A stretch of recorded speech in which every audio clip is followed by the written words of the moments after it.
when I was a boy, one of my fondest memories was going elk and deer hunting with my family and living in the old canvas wall tents. My granddad started using those when he got out of the war, and he bought surplus tents in 1945 when he first started hunting elk in Hell's Canyon up in northeastern Oregon.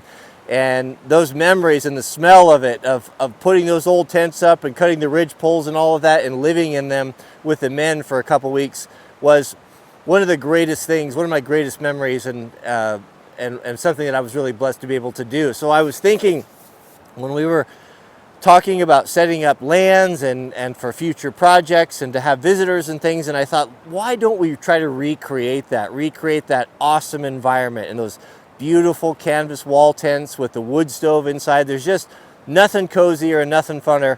Well, that's what we're going to do today. We've got our first one, and we've got a great big white duck alpha 16 by 24 full 4-weather canvas wall tent that is going to be kind of our trial, our first, I guess, dipping our toe into this to see if that's going to be the option for future cabins and places for people to stay, as well as workshops and maybe even a place to sawmill or do projects out in the field in a protected area with a wood stove. So Jack's laying everything out. Let's get started today. We'll just kind of go over the installation. Hopefully we'll get this put up today, and then once everything's up and we get everything in it, then we'll go over the details of the tent and why I think this is probably one of the best options out there. So let's go check in with him and get going on the install. Jack, can you give us a quick walk around of the parts and pieces and what the process is here? Yeah, so far we have these ridge pieces, which are aluminum. Yeah, and we have 15 of these, and it goes 5 across here, and then 5 back here, and then 5 on the other side. So it's got like 3 lines across, and it has all the rafters here, which we have 10 of, and they come down from these connector pieces where there's 6 gold ones on the top. Cadmium? Cadmium ones on the top, yeah, not actual gold. So these are steel, and this is aluminum. Yeah. What's also cool about these, can you show how they're all hooked together with the bungee ropes, just like a normal tent? Yeah, they're made out of the same thing as like normal tents. So it's, if it'll ever come apart. You got tension. You get the tension off of it here. There you go. So it's got a little bungee cable in there. So just like a small backpacking tent, which I was really happy to see when we started unraveling all this stuff. I was thinking, oh my goodness, how are we going to keep track of all these different posts?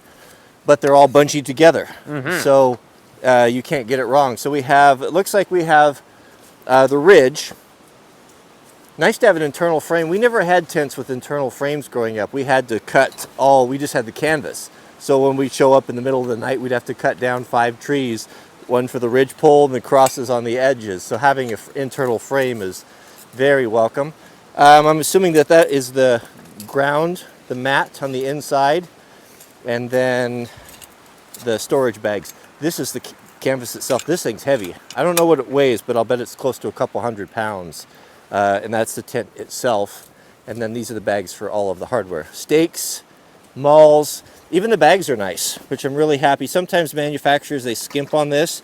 This is just as important as the tent, to have a good bag that's going to hold up, that you can carry all your stuff, because look at the tent stakes. This is a true 4-season tent. They even included a mallet. Better than any Bethesda bag. Is that a reference to Fallout 76? Yep. You just tell me where to stand and what to do. So I want you to build this on your own. You know, Jack, we'd show up like opening morning hunting was Saturday morning. And so we'd leave Friday after work and drive all night and get there, you know, like at 2 or 3 in the morning, and then have to cut down 5 trees in the snow in the dark and put the tent up and build this frame out of timber. I figured out the advanced strategy of, like, you know how they fit in most of the way? Yeah. But not like quite all the way. Like, you can feel it like kind of lock in, but not quite. You just put both hands on both sides and give it a squeeze. Yeah. We need the steel wire now. The steel wire? Yeah. I think it's these guys. Is there 4 of them? I think so. Is there a way to tighten them? If you unhook this one side right here, Yep. go ahead and hook up those two.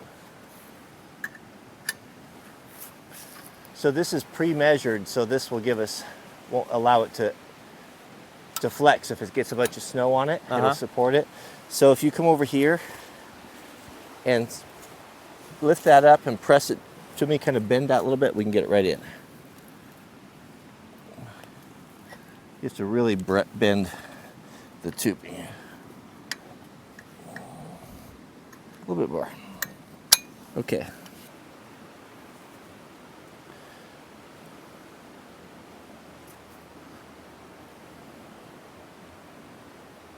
I've almost got it, but not quite.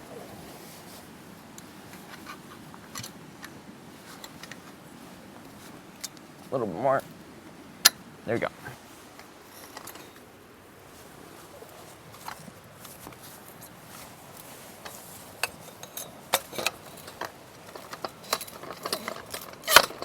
Okay. Are you feeling strong? Not particularly. Let's see you hoist that bag up on your shoulder and carry it over there. I think I just pulled my shoulder too.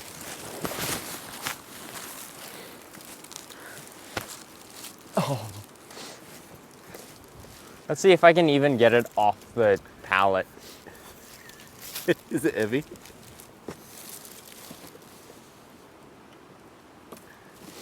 that a two-man job? I've lifted less heavy boulders. So I would imagine when they fold these, usually they fold kind of to the center. So if we put it in the center, hopefully when we fold it out, it'll be kind of roughly where we need it to be. Theoretically. Yeah, should we each grab a side? Should we just what if we undid it here? Grab a side, let's carry it over there first, then we'll unravel it. Aren't we gonna break the seams if we try to? Well, hopefully the bag is designed to carry itself, its own tent, right?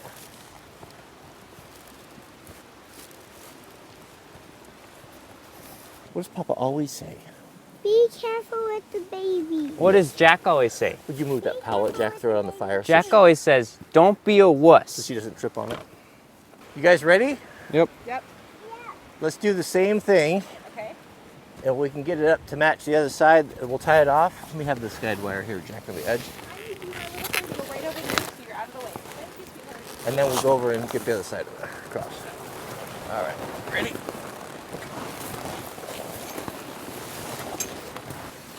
Okay, let's see if we can get the ridge up on this side now.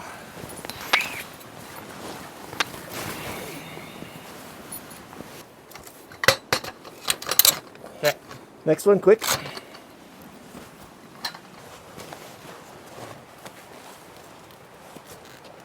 Hey, Papa. Yes, Jack. For distance,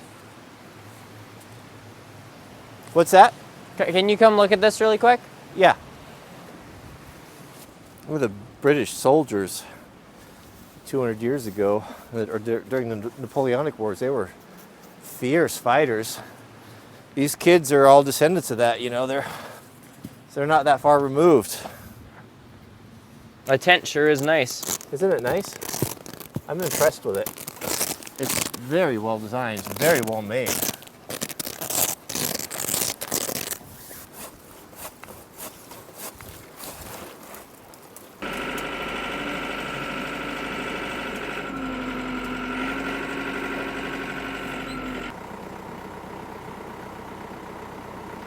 Well, that video ended abruptly. I ran out of media storage when we were down there, and we started putting that up on Christmas Eve day, and it was getting a little late, and we just shut it down and decided to take 4 or 5 days off for Christmas and had a really, really nice time. So we're back to work now. So today I'm going to be putting in the wood stove in there. I've dug out our old elk hunting wood stove and got some pipe, and we'll cover that in the new video, and I'll answer all the questions about the tent and kind of what its intended purpose is, as well as the construction. So sorry to leave you hanging. That's just, we kind of came up against a wire there on Christmas Eve. So we are back at it. We're going to be doing lots of wood stove stuff this week.